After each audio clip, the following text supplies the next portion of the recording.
किसी का अपमान करना सही है? कुछ लोग क्या करते हैं कि दूसरों का अपमान करके अपना सम्मान स्थापित करते हैं। हाँ या ना? कुछ लोग क्या करते हैं, दूसरों की पहले बुराई करेंगे कि वो गलत वो गलत वो गलत, फिर खुद को स्थापित करेंगे कि मैं सही हूं। खुद को सही ठहराना गलत नहीं है, पर दूसरों को गलत ठहरा देना ये तो बिल्कुल गलत बात है। अच्छा एक बात बताओ, कोई गलत है कोई सही है, तो क्या हमें सही की बात करनी चाहिए कि गलत की बात करनी चाहिए? किसकी बात करें हम, सही की या गलत की? जोर से, जोर से। दूसरा व्यक्ति एक सही है एक गलत है, किसकी बात करनी चाहिए? बोलो बोलो। देखो एक बात बताएं, बात तो सही की ही करनी चाहिए, पर दूसरा पहलू यह है कि बात किसी की नहीं करनी चाहिए। कोई सही है तो अच्छा है, आदर है, सम्मान है। कोई बुरा है तो वो अपने लिए बुरा है, हम क्यों उसकी बात करके बुरे बने? अब आप लोग क्या करते हैं, बुरा है वो और बात करते हैं उसकी आप। तो आपके बात करने से उसका क्या होना है? जितनी देर आपका मन उसकी बुराई में लगा, उतना समय आपका पाप में गया कि पुण्य में गया? वो क्या था? वो पाप ही तो था भाई। निंदा करना, निंदा सुनना भी तो पाप है। हरि हर निंदा सुनहि जिकाना, हो ही पाप गौ घात समाना। गऊ की हत्या करने का जो पाप है, किसकी हत्या? गऊ माता की। गाय की हत्या करने का जो पाप है, वही पाप निंदा करने का और निंदा सुनने का। लेकिन आज इस पाप से कोई बच नहीं रहा है। जहां दो लोग बैठे हैं, चार लोग, वहां बातें क्या करते हो? फलाने की। क्या करना है फलाने की बात? तुम अपनी बात करो ना। तुम कहां हो? तुम अपने को कैसे बेहतर बनाओगे? आपकी प्लानिंग क्या है? क्या करना है कल आपको? आपके बच्चों को आप कितने अच्छे से संस्कार दोगे? कुछ अपनी बातें कर लो। हमेशा ही आप दूसरों की बात करते हैं। समझदार वो नहीं है जो दूसरों की बात करें, समझदार वो हैं जो स्वयं की बात करें। और मैं कभी ये नहीं कहता कि मैं स्वयं को बेहतर बनाने के लिए दूसरे को गलत कहूं, नहीं। आप भी अच्छे हैं, आप भी अच्छे हैं, पर मैं भी अच्छे ही काम करता रहूं। हम क्यों कहें कि ये गलत मैं अच्छा? नहीं, सब अच्छे हैं, पर मैं बेहतर काम करूं। मैं कभी किसी की आलोचना नहीं करता। आज तक मैंने किसी के बारे में ये नहीं कहा कि व्यक्ति गलत है। क्यों? क्यों नहीं कहा? क्योंकि एक बार भगवान गुरु द्रोणाचार्य दुर्योधन से बोले कि जाओ नगर में जितने अच्छे लोग हैं सबको पकड़ के लाओ। द्रोणाचार्य जी ने कहा, गुरु जी ने, जाओ जितने अच्छे लोग हैं सबको लाओ। किसे भेजा? दुर्योधन को। दुर्योधन पूरा नगर भ्रमण करके आया, उसे कोई अच्छा ही नहीं मिला। क्यों नहीं मिला अच्छा? मैया, ओ मेरी माँ, ओ पंचायती मैया, खड़े होके पंचायत ना करो मेरी माँ, बैठ के कर लो पंचायत। सब बैठ जाओ, शांति से बैठो, कथा प्रेम से सुनो। जल्दी है तो जल्दी जाओ, समय है तो प्रेम से सुनो। सुनो, गुरु द्रोणाचार्य जी ने कहा, दुर्योधन जाओ जितने नगर में बुरे लोग हैं सबको पकड़ के, जितने अच्छे लोग हैं सबको लाओ। किनको लाना है? अच्छे को। पर दुर्योधन पूरे नगर में घूमा, उसे कोई अच्छा नहीं मिला। क्यों? क्यों नहीं मिला? क्योंकि क्योंकि क्योंकि स्वयं बुरा है। जो स्वयं बुरा है उसे कोई अच्छा कैसे लगेगा। दुर्योधन के बाद गुरु द्रोणाचार्य जी ने धर्मराज युधिष्ठिर से कहा, जाओ इस नगर में जितने बुरे लोग हैं उनको पकड़ के लाओ। बुरे लोगों को पूरे नगर का भ्रमण किया भैया धर्मराज युधिष्ठिर जी ने। पर धर्मराज युधिष्ठिर जी को कोई एक व्यक्ति भी बुरा नहीं मिला। क्यों? क्योंकि वो खुद अच्छे हैं। सच बताएं, कोई अच्छा या बुरा नहीं होता।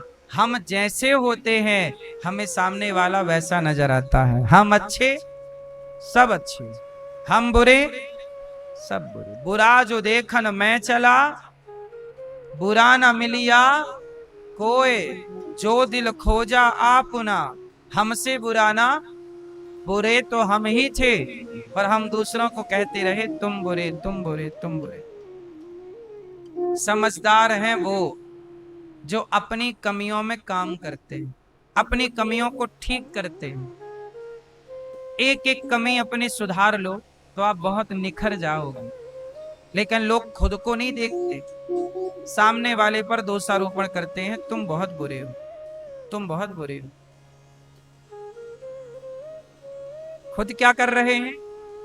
खुद गुटखा खा के थूक रहे हैं सड़क में, वो कह रहे हैं तुम बुरे हो। खुद क्या कर रहे हैं? किसी की बहन बेटियों को देख रहे हैं गलत नजर से और दूसरों को कह रहे हैं तुम बुरे हो। खुद कर रहे हैं निंदा चुगली और दूसरों को कह रहे हैं तुम बुरे हो। इसलिए मेरी मां ध्रुव जी को सौतेली मां ने कहा कि जा तप कर। ध्रुव जी महाराज चल पड़े। मां सुनीति को पता लगा कि मेरी बहन सौतेली बहन ने, मेरी इस बच्चे की सौतेली माता ने इसका अपमान किया। तब मां ने बच्चे को गले लगाया और ध्रुव जी को समझाया, हे पुत्र सच कहा, सत्यम सुरुच्या भेदम भवन में। तेरी सौतेली मां ने पुत्र सच कहा है, जा बेटा तू तपस्या कर। तपस्या करने से तुझे भगवान मिलेंगे, तो उनकी गोद में बैठने के बाद फिर किसी की गोद में बैठने की जरूरत नहीं पड़ती। सुनीति मां को प्रणाम करना चाहिए कि मां कैसी हो, जो पुत्र को बचपन से ही ईश्वर की ओर लगाए, धर्म की ओर लगाए। आजकल बच्चों के अंदर क्या है? शिक्षा है पर धर्म नहीं। आजकल हमारे देश को क्या बोलते हैं बताओ? हमारे देश में एक नाम जुड़ गया है, धर्म निरपेक्ष। सुना है आप लोगों ने? हमारा देश कैसा है? जोर से, जोर से, थोड़ा जोर से मेरी मां। धर्म, चलो बताओ जरा आप लोग, जनता जनार्दन बताओ, धर्म निरपेक्ष, निरपेक्ष शब्द का अर्थ क्या है? निरपेक्ष किसे कहते हैं? बोलो, निरपेक्ष किसे कहते? धर्म निरपेक्ष बोलते हैं ना। भारत कैसा देश है? धर्म निरपेक्ष है। भैया बताओ जरा, निरपेक्ष शब्द कहां प्रयोग, क्या है निरपेक्ष शब्द का अर्थ है? नहीं, सुनो, धर्म निरपेक्ष एक होता है सापेक्ष। सापेक्ष का मतलब है धर्म युक्त।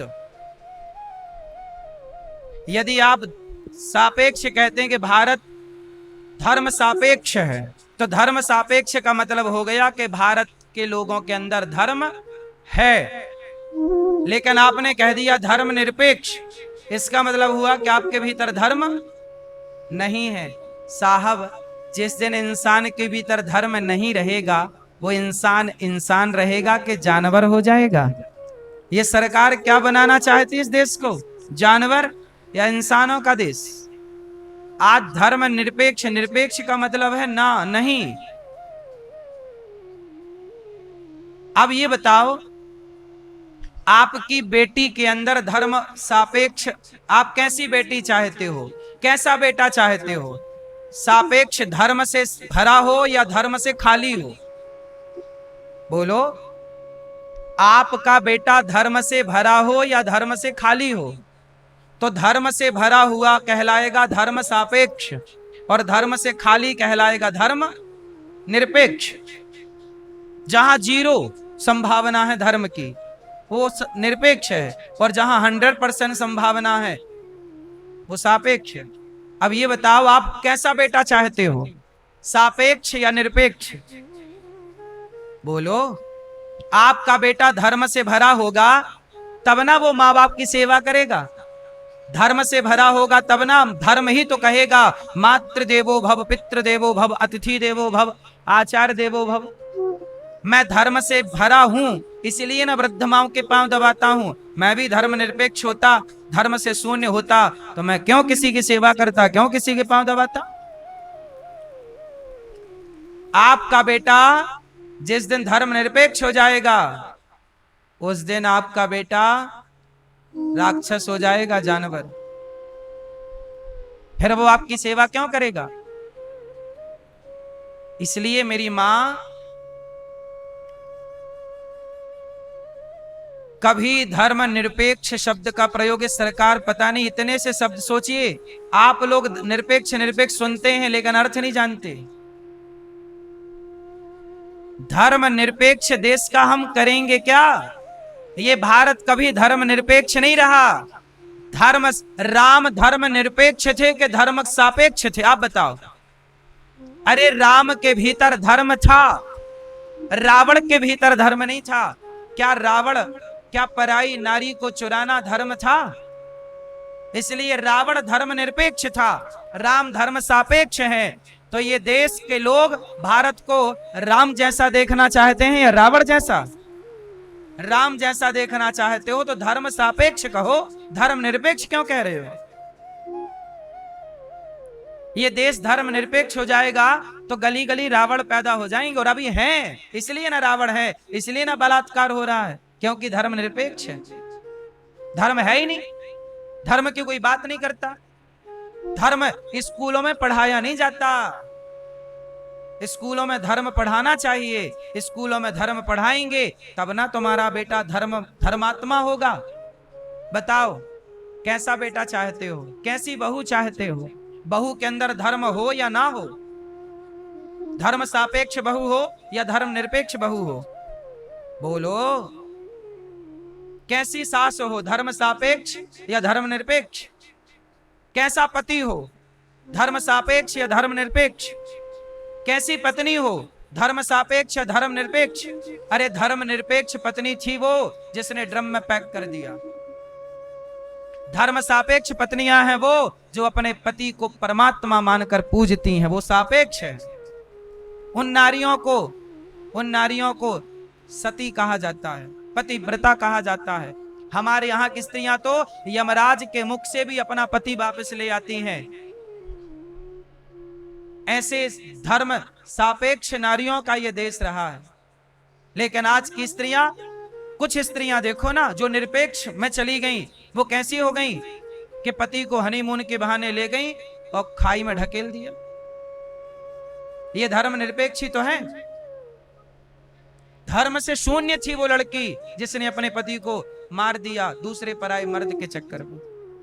वो सापेक्ष है कि निरपेक्ष है? बोलो। इसलिए आप कैसा भारत देखना चाहते हैं?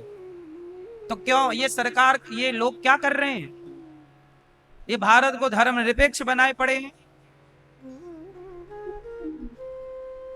कुछ लोग इस देश में पूरे देश को धर्म निरपेक्ष बना रहे हैं। क्यों? भाई साहब हम किसी धर्म को नहीं मानते। कुछ लोग क्या कह रहे हैं, लेफ्ट वाले, हम किसी धर्म को नहीं मानते। क्यों, पागल हो क्या?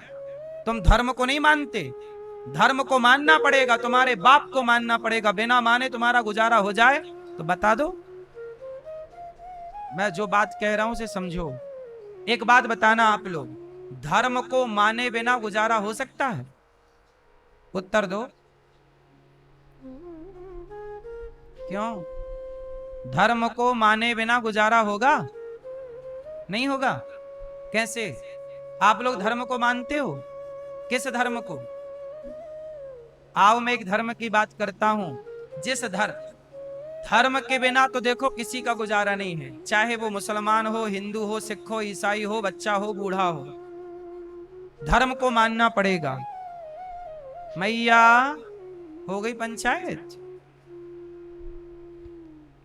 सुनो एक बात बताओ, मैया आप लोग बताना, सारी माताओं से एक सवाल है, बताओ मेरी माँ, जिस दृष्टि से आप अपने पति को देखती हो, क्या उसी दृष्टि से अपने पुत्र को देखती हो?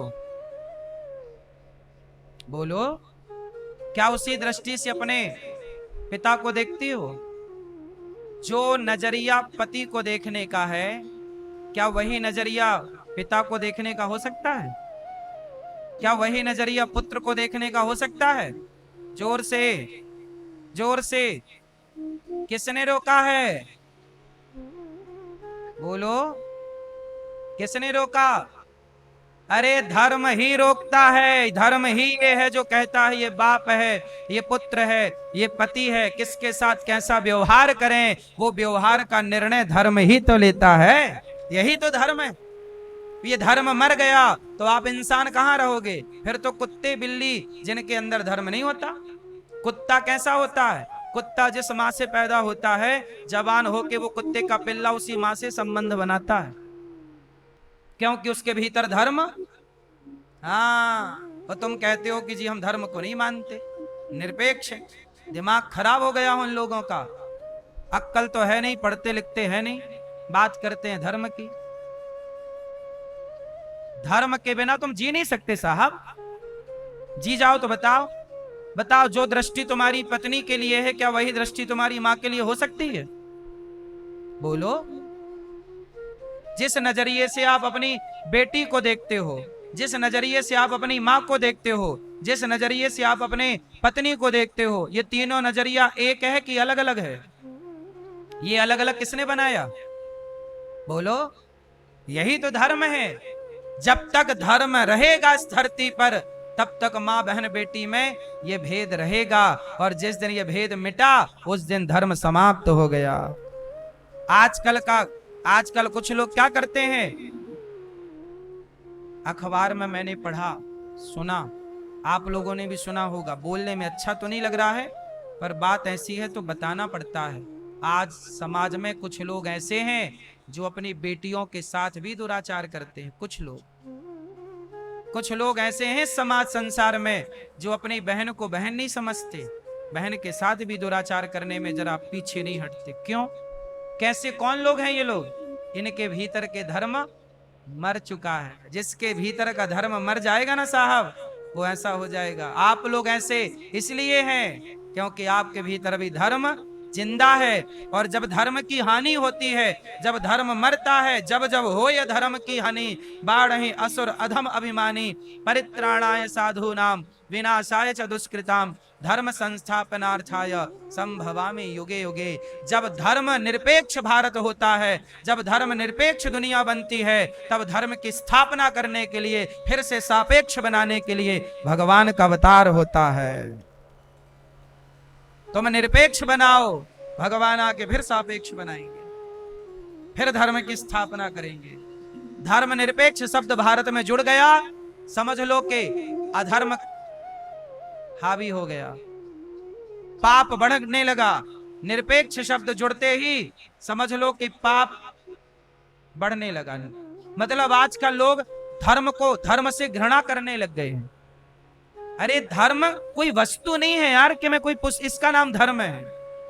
धर्म एक मानवता का परिचय है। धर्म एक रास्ता है जिस रास्ते पर सबको चलना चाहिए। यदि सोचिए सारे लोग धर्म के रास्ते पर चलें, क्या चोरी करना धर्म है? क्या बलात्कार करना धर्म है? क्या बहन बेटी को गलत नजर से देखना धर्म है? यदि सारे लोग धर्म से चलने लग जाएं, तो पुलिस की, सेना की जरूरत ही ना पड़ेगी। कोई किसी की जमीन पे क्यों कब्जा करेगा? कोई किसी का रुपया क्यों चुराएगा? धर्म पर चलेंगे तो पहले के जमाने में पुलिस नहीं थी, सेना नहीं थी, धर्म नाम की चीज थी। जो धर्म पर चलते लोग मर जाते थे। हरिश्चंद्र बाजार में बिक गए पर धर्म को नहीं छोड़ा। दशरथ जी मर गए पर धर्म को, यह धर्म से प्यार था। छावा के बारे में आप छावा मूवी तो अब आई है, छावा का चरित्र तो हम पहले पढ़ चुके और जानते थे कि छावा के नाखून निकाल लिए गए। शिवाजी का बेटा, नाखून निकाल लिए गए, गरम गरम पानी डाला गया, नमक मसाला डाला गया, कहा गया तू धर्म छोड़ दे अपना। बोले साहब मार डालो, क्या करोगे, खून ही तो बहाओगे। तड़पा तड़पा के मारा उसे, टुकड़े टुकड़े किए शरीर के, लेकिन छावा ने धर्म नहीं छोड़ा। यही धर्म है। भगवान गीता में कहते हैं स्वधर्मे निधनम श्रेयः पर धर्मो भयावहा। स्वयं के धर्म में रह के मर जाना श्रेष्ठ है, पर अपने धर्म का त्याग करना श्रेष्ठ नहीं है साहब। धर्मो रक्षति रक्षिता। जिस देश में धर्म के लिए शिवाजी प्राण दे देते हैं, छावा प्राण दे देते हैं, गुरु गोविंद सिंह जी के 2 पुत्र दीवार में चुनवा दिए जाते हैं धर्म के लिए, उस देश में धर्म निरपेक्ष शब्द चल रहा है। जहां धर्म के लिए मर गए, आज वहां धर्म निरपेक्ष चल रहा। इससे बड़ा दुर्भाग्य इस देश का क्या होगा। आधुनिकता में तुम मिसाइलें बना लो साहब, परमाणु बना लो, पर धर्म शून्य हो गया लोगों का। क्या करोगे परमाणु मिसाइलों का? बना रही है दुनिया। आज पूरी दुनिया में झगड़ा किस बात का चल रहा है? परमाणु का। मैं परमाणु बनाऊंगा, तुम परमाणु नहीं बनाओगे, मैं बनाऊंगा, तुम नहीं बनाओगे। यही तो चल रहा है इस देश दुनिया में। लोग क्या बना रहे हैं? परमाणु बम बना रहे हैं। तेरे ऊपर पटकूंगा, फिर तू मेरे ऊपर पटकना, मैं तुझे मारूंगा, तू मुझे मारना। लोग परमाणु बना रहे हैं। लोग पेड़ नहीं लगा रहे हैं, लोग वृक्ष नहीं लगा रहे हैं, लोग हरी भरी जिंदगी जीना नहीं चाह रहे हैं, लोग हंस नहीं रहे हैं, हंसा नहीं रहे हैं, लोग परमाणु बना रहे हैं। लोग मरने मारने की बात कर रहे हैं। जिंदगी काय के लिए मिली है? आज साहब दुनिया में परमाणु रहेंगे पर इंसान नहीं रहेंगे। परमाणु ही परमाणु होंगे। फिर इंसानियत की बातें कौन कर रहा? कौन इंसानियत पे चल रहा? कोई। हम सनातनी ही हैं जो शांति की बात करते हैं। हम सनातनी ही हैं जो कहते हैं कि विश्व हमारा परिवार है, वसुधैव कुटुंबकम। इसलिए साहब धर्म सापेक्ष भारत चाहिए। धर्म निरपेक्ष तो दुनिया हो ही गई है। पूरी दुनिया में केवल भारत अभी ऐसा है जिस देश में धर्म जिंदा है। बोलो हाँ, चलो बताओ भारत में धर्म जिंदा है, इसके सबूत क्या है? धर्म आप लोग क्या समझते हो? मंदिर को धर्म समझते हो? मंदिर जाना धर्म? ये तो विषय अलग हो गया।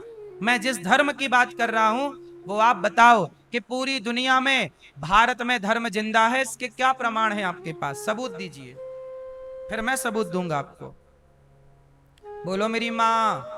अमेरिका में, लंदन में, जापान में, पेरिस में, चाइना में, पाकिस्तान में धर्म जिंदा है? है धर्म?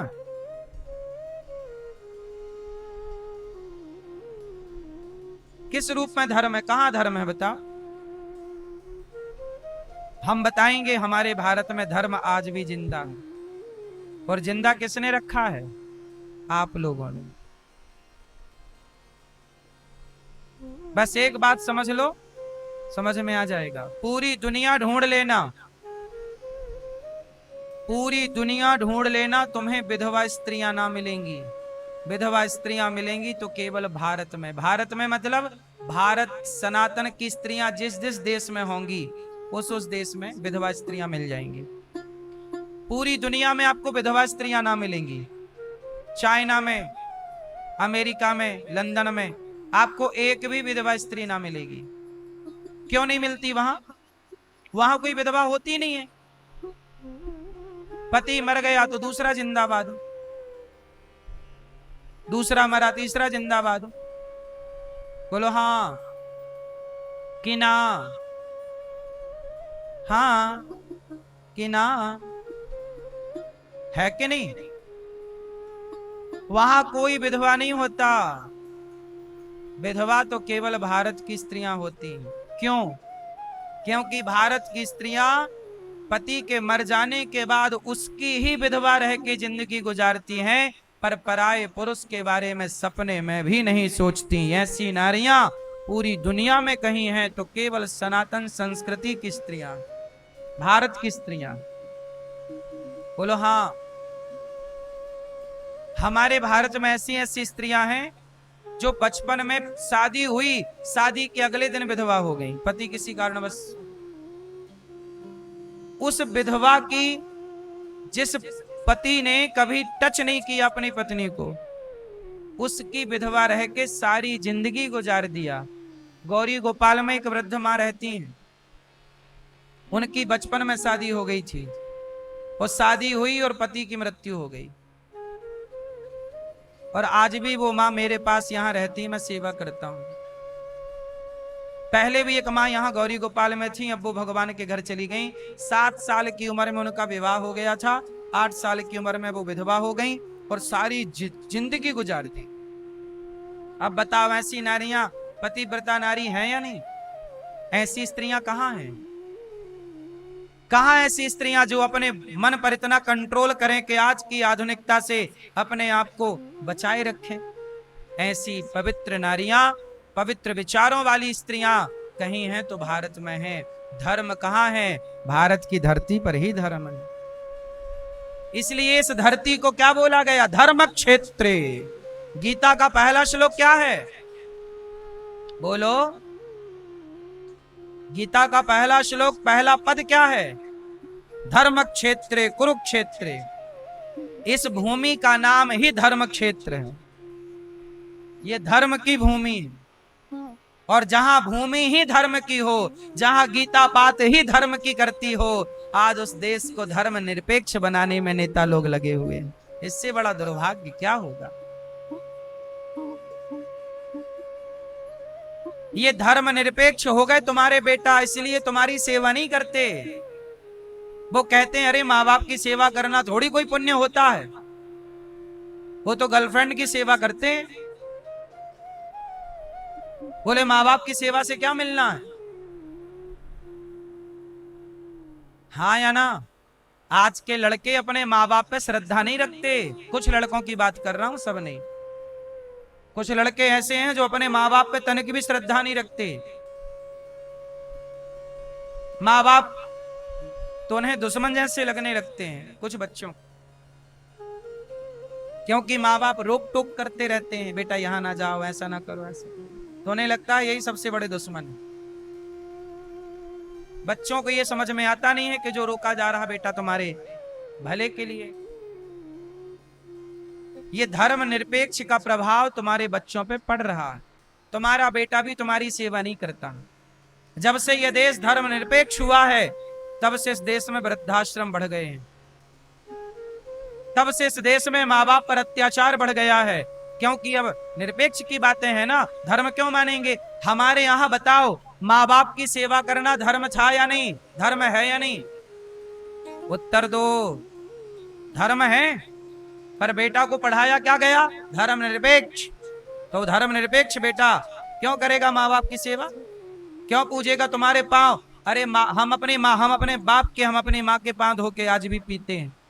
हम अपने माँ बाप के पांव धो के पीते हैं। क्यों? क्योंकि हम धर्म निरपेक्ष नहीं, धर्म सापेक्ष वाली परंपरा से हैं। अब धर्म निरपेक्ष वाली परंपरा से जो होगा, वो अपने बाप के काहे पांव धोएगा? कौन बेटा धो रहा है आजकल बाप के पांव? कौन बेटा धो रहा है आजकल माँ के पांव? पांव धोने की तो छोड़ दो, माँ बाप को ठीक से प्रणाम करना भी नहीं जानते बच्चे। हाँ या ना? इसलिए गलती कहां हो रही है इस देश में? समझो, गलती केवल घर में माँ बाप की, कॉलोनी सोसाइटी का माहौल खराब है, ऐसा नहीं। अब तो देश का ही ये निरपेक्ष वाला माहौल खराब है। अब पूरी दुनिया में कहीं नहीं है जहां धर्म सापेक्ष की बात हो।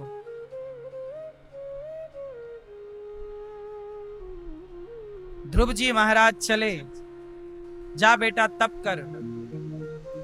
मां ने कहा तपसा राज्य पुरुषम तपस्या करो। ध्रुव जी चले, तपस्या करने लग गए। नारद जी ने मंत्र दिया, ओम नमो भगवते वासुदेवाय। ध्रुव जी ने इस मंत्र का जाप किया। 3 दिन में एक बार खाते, फिर 6 दिन में एक बार खाते, 9 दिन में एक बार खाते, करते करते ध्रुव जी ने 5 माह गुजार दिए। जब ध्रुव जी के 5 महीने गुजर गए तो प्राण वायु रोक कर पांव के अंगूठे के बल पर खड़े होकर ध्रुव जी ने परमात्मा को पुकारा। तब ध्रुव जी ने श्वास रोकी तो इंद्रासन हिलने लगी। इंद्र घबराए, प्रभु कोई भक्त लगता है खड़ा तपस्या कर रहा, जाओ दर्शन दो। भगवान ने कहा, ध्रुव जैसे भक्तों को हम दर्शन देते नहीं, ध्रुव जैसे भक्तों का हम खुद दर्शन करते हैं। चल पड़े। भगवान ने ध्रुव जी के लिए हरि का अवतार धारण किया। हरि रूप में प्रकट हो गए भगवान, और हरि रूप में प्रकट होकर भगवान ने ध्रुव जी को दर्शन दिया। कहा, पुत्र तुमने बड़ी तपस्या की, कुछ वरदान मांगो।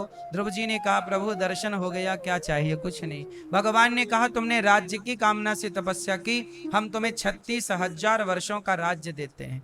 आज भी ध्रुव जी 36,000 वर्षों का राज्य का सुख भोग कर अंत में मृत्यु के सिर पर पांव रखकर ध्रुव जी भगवत धाम चले गए। आज भी ध्रुव तारा बनकर चमक रहे हैं। जब विवाह होता है तो दुल्हा दुल्हन को ध्रुव तारा का दर्शन कराया जाता है। विवाह के साक्षी ध्रुव जी महाराज भी होते हैं,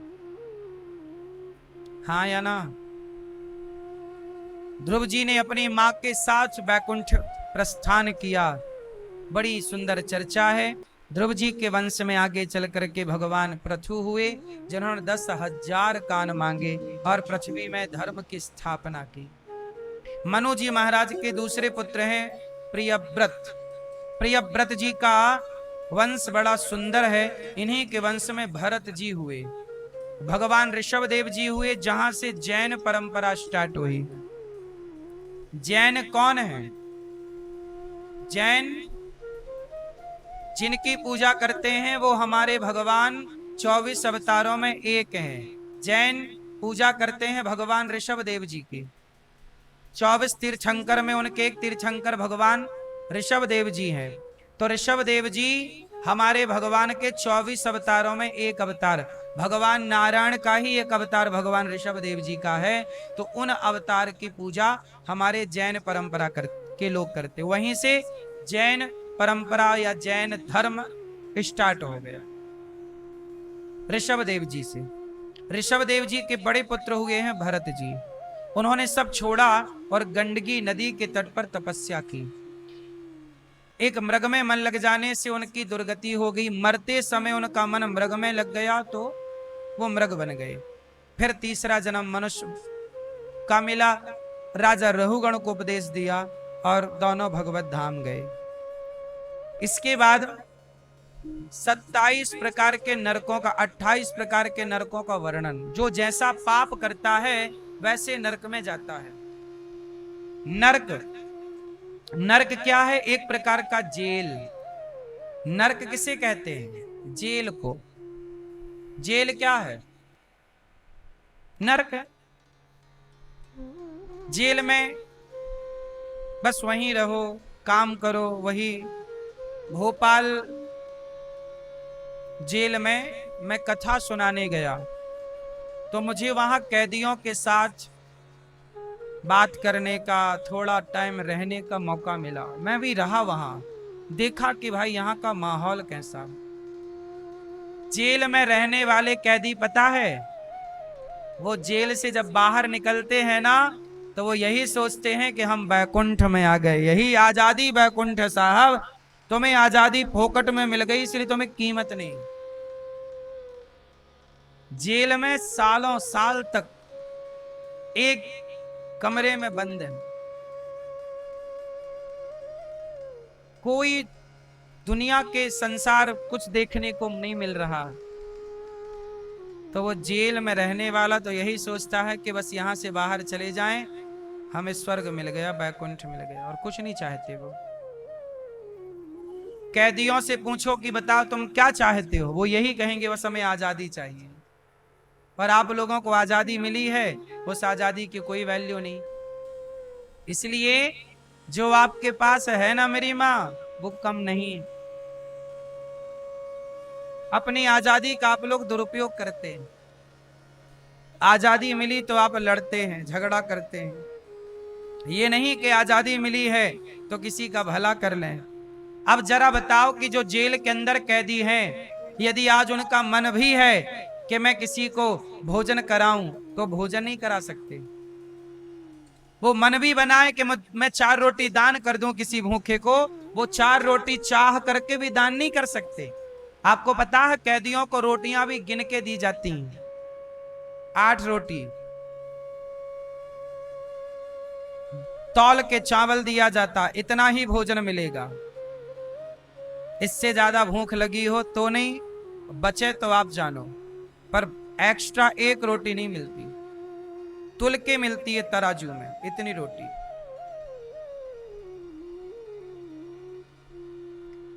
खुद कैदियों को ही वहां भोजन बनाना पड़ता है, खुद कैदियों को ही वहां की वॉशरूम साफ करनी पड़ती है, कैदियों को ही झाड़ू लगाना। वहां सारी जेल में कोई कर्मचारी नहीं होता, सारी व्यवस्थाएं कैदियों को ही करनी पड़ती हैं। केवल पुलिस प्रशासन होता है उनकी देख रेख के लिए।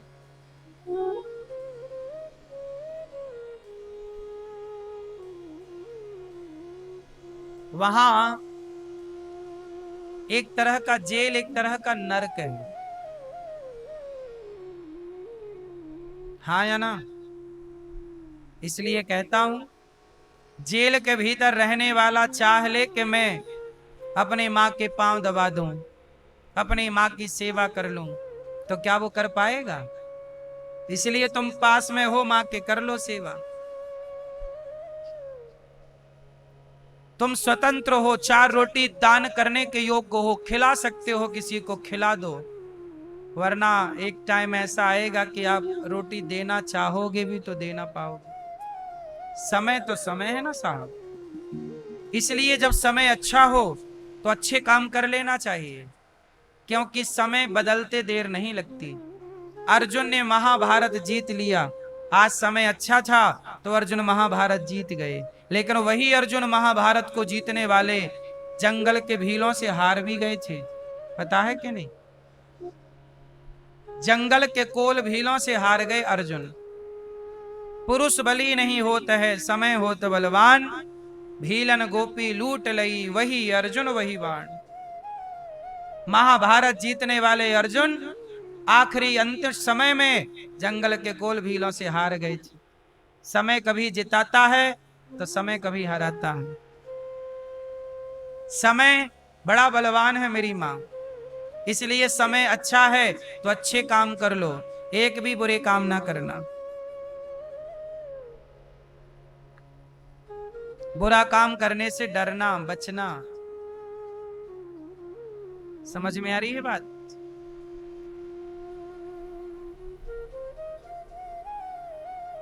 प्रिय भक्तों, हुआ यही कि 28 प्रकार के नरक बनाए गए। जो जैसा पाप करता है वैसे नरक में जाता है। देखो, आप पाप कर रहे हो, कर लो, लेकिन याद रखिएगा कि उस पाप को कोई देख रहा है। तुम भले ना देखो, तुम भले ना स्वीकार करो, पर कोई है जो हर समय हम पर आंखें लगाए बैठा है। भगवान राम के पिता का नाम है दशरथ जी। दशरथ जी तो भगवान के पिता हैं, भगवान के बाप हैं, पर भगवान के बाप को भी कर्मदंड भोगना पड़ा कि नहीं? दशरथ जी तड़प तड़प के मर गए, राम राम तड़प तड़प के मर गए। क्यों मर गए भैया? क्योंकि दशरथ जी ने भी किसी बाप को तड़पा तड़पा के मारा था।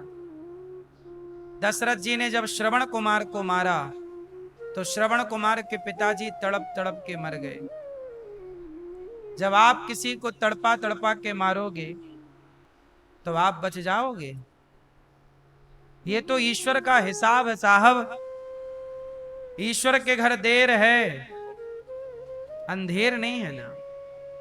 इसलिए कहता हूं, जो भी कर रहे हो उसे विचार कर लो कि आप सही कर रहे हो कि गलत। क्योंकि कोई ना देखे पर कोई देख रहा है और वो हिसाब में लिखा जाएगा।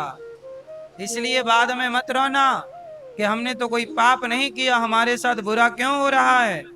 तुमने पाप किया होगा इसलिए बुरा हो रहा है, पाप ना किया होता तो बुरा क्यों होता। इसलिए हर व्यक्ति अपना कर्म दंड भोगने इस धरती पे आता है। ये धरती, ये कोई हमारे बाप की बभौती नहीं है कि आपके बाप की बभौती है। यहाँ आप लोग मौज मस्ती करने नहीं आए, अपना कर्म दंड भोगने आए हो। जो जैसा कर्म करता है वो यहाँ वैसा फल पाता है। अच्छा करके आता है तो अच्छा पाता है, बुरा करके आता है बुरा पाता है। ध्रुव जी महाराज तपस्या किए, भगवान की प्राप्ति हुई। अब क्या हुआ, 28 प्रकार के नरकों का जब वर्णन सुखदेव जी ने किया तो राजा परीक्षित जी ने कहा, गुरुदेव ये बताओ, हमने भी कोई पाप किए होंगे, क्या हमें भी नरक जाना पड़ेगा, हमें भी भोगना पड़ेगा। बोले यदि आपने पाप किए हैं, आपके कर्म बिगड़ गए, तो आप क्या करो, आप भक्ति करो।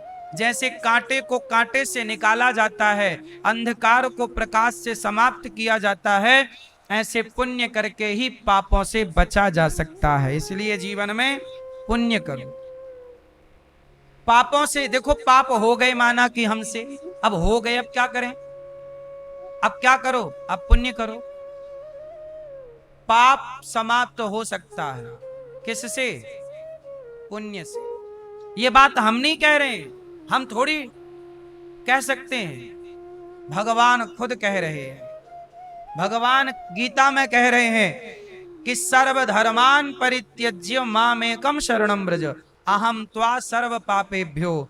तू कितना भी बड़ा पापी हो अर्जुन, आप कितने भी बड़े पापी हो, पर भगवान कहते हैं जो मामेकम शरणम व्रज, जो मेरी शरण में आएगा मैं उसके सारे पापों से उसे मुक्त करके मोक्षयिष्यामि मा शुचा, उसे मोक्ष का अधिकारी बना दूंगा।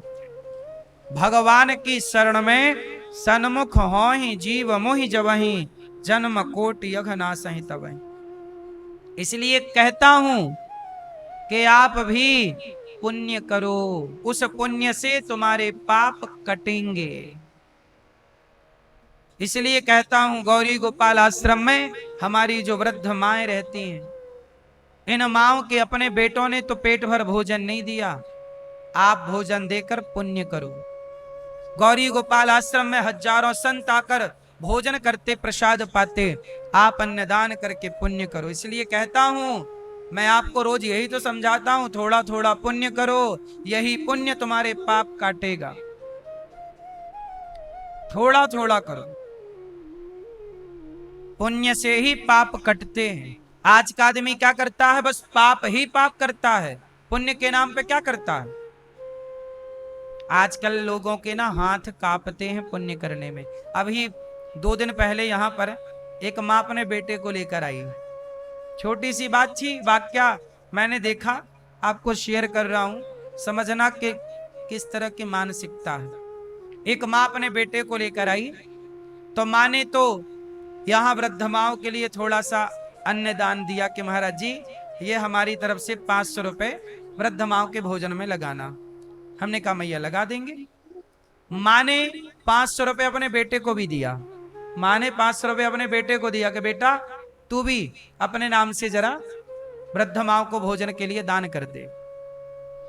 तो बेटे को माँ ने 500 दिया और माँ लग गई मेरे साथ बात करने में। तो बेटे ने क्या किया, वो 500 रुपए जेब में रख लिया। होशियार छोरा था आज का, उसे लगा पुण्य उन्य करने से थोड़ी कुछ होना है, क्या करेंगे पुण्य उन्य करके। 500 जेब में रख लिया, वो बाहर जाके बढ़िया सिगरेट पी रहा।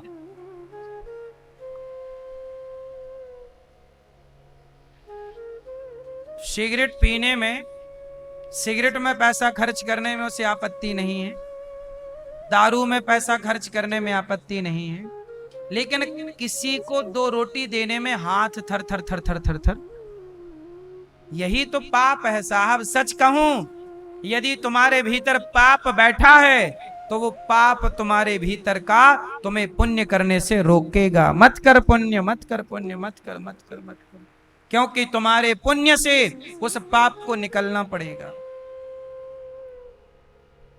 पाप आपके इतने प्रबल हो चुके हैं कि वो आपको पुण्य करने नहीं देते। इसलिए आदमी पाप करने में एक बार नहीं सोचता। सिगरेट खरीदने में, पीने में एक बार नहीं सोचता कि यार सिगरेट कितना नुकसान पहुंचाएगी, दारू कितना नुकसान पहुंचाएगी, स्वास्थ्य को गुटखा कितना बिगाड़ेगा, वो एक बार नहीं सोचता। पर आदमी जरा 100 रुपए दान करता है ना तो 100 बार सोचता। पाप करने में आज कोई नहीं सोच रहा, पुण्य करने में बार बार सोचते हैं। पाप इतने प्रबल हैं कि वो पुण्य होने नहीं देते। आज के कली काल में कोई पुण्य कर रहा है तो समझ लो उस पर भगवान की खुली कृपा है, दोनों हाथों की कृपा। क्योंकि बिना भगवत कृपा के आप 1 रुपए का दान नहीं कर सकते। दान करने का मन तब ही होता है जब आप पर भगवान की कृपा हो, वरना आजकल लोग दान मतलब पैसा, लोग पैसे को कहां से चिपकाए रहते हैं, जिगर से। यहां पुरुष लोग भी पैसा कहां रखते हैं, यहां जेब होता, महिलाएं भी पैसा यहीं रखती हैं। सब अपने दिल से चिपका के रखते हैं उस पैसे को। बोलो हाँ कि ना। ये पैसा बहुत अच्छी चीज है। पैसा इतना अच्छा है मेरी माँ, किस पैसे से आज देखो हमारी 307 वृद्ध माओं के होठों पे मुस्कान बनी हुई है। उनको पेट भर भोजन मिल रहा है पैसे से, उन माओं को रहने की व्यवस्थाएं मिल रही हैं। पैसा ना होता तो वहां यहां पर गौरी गोपाल में वृद्ध माओं की सेवा कैसे होती। आप सेवा, आप पुण्य करना चाहते हैं तो पुण्य करने के लिए भी पैसा चाहिए, और आप पाप करना चाहते हैं तो पाप के लिए भी पैसा चाहिए। पैसे का दोनों तरफ उपयोग है। पैसे से पुण्य भी होता है और पैसे से, बोलो, पैसे से क्या होता है, पुण्य भी। पैसे से आप किसी को भोजन, भाई पैसा होगा तब ना आप किसी भूखे को रोटी खवाओगे, तो भोजन कराओगे तो पैसा चाहिए, तो पैसे से पुण्य होगा और पैसे से पाप होगा। पैसा है तो आप किसी नाचने वाली नचनियों को बुलाओ, फिर अपने मुंह पे नोट दबाओ 500 का, फिर कहो ले ले, वो लेती है। ये चल रहा है जमाने में। बड़े बड़े पैसे वाले क्या कर रहे हैं, नचनियाओं को बुला रहे हैं, उसके संग भांगड़ा कर रहे हैं, मुंह पे 500 का नोट फंसा रहे हैं, तो बोले ले ले, तो वो भी अपने मुंह से निकाल रही है। बोलो हाँ, ये गलत है कि सही है। तो पैसे का अब बताओ ये पाप हो रहा कि पुण्य। साहब पैसे से नचनिया भी आती है और पैसे से रोटी भी आती है। ये तो आपके संस्कारों पर निर्भर करता है कि आप उस पैसे से क्या चाहते हैं। बात सही है। इसलिए कहता हूं पैसा बहुत अच्छी चीज है, पर तब जब पैसे का सदुपयोग करना सीख जाओ तब। यदि पैसे का सदुपयोग करना नहीं सीखा, आप पैसे से शराब पी रहे हैं, तंबाकू खा रहे हैं, गुटखा खा रहे हैं, मछली की हत्या कर रहे हैं, पैसे से मुर्गा खा रहे हैं, तो तुम्हारा पैसा तुम्हें पापी बनाता चला जाएगा। और तुम पैसे से किसी की मदद कर रहे हो, किसी बच्चे को पढ़ा लिखा रहे हो, किसी गरीब बेटी का विवाह कर रहे हो, किसी बेसहारा को सहारा दे रहे हो, तो वह पैसा तुम्हें मोक्ष का अधिकारी बना देगा। पैसा बहुत अच्छी चीज है, इसलिए पैसा कमाओ और पैसा कमाकर उसका सही उपयोग करना सीखो। पैसा होगा तो आप किसी बच्चे को पढ़ा सकते हो। बोलो हाँ, आप किसी गरीब बच्चे का सहारा बन सकते हो। पैसा होगा तो आप उसे पढ़ा लिखा कर खड़ा कर सकते हो। गौरी गोपाल गुरुकुल है, ये दास अनिरुद्ध 150 बच्चों को गौरी गोपाल गुरुकुल में उनका रहना खाना पढ़ना लिखना सब निःशुल्क, उन बच्चों की सेवा करता। 150 बच्चे पढ़ते हैं गौरी गोपाल गुरुकुल में। ये दास अनिरुद्ध केवल अकेला नहीं है साहब, इसके पीछे बहुत सारी सेवाएं, बहुत सारी व्यवस्थाएं लगी हुई हैं।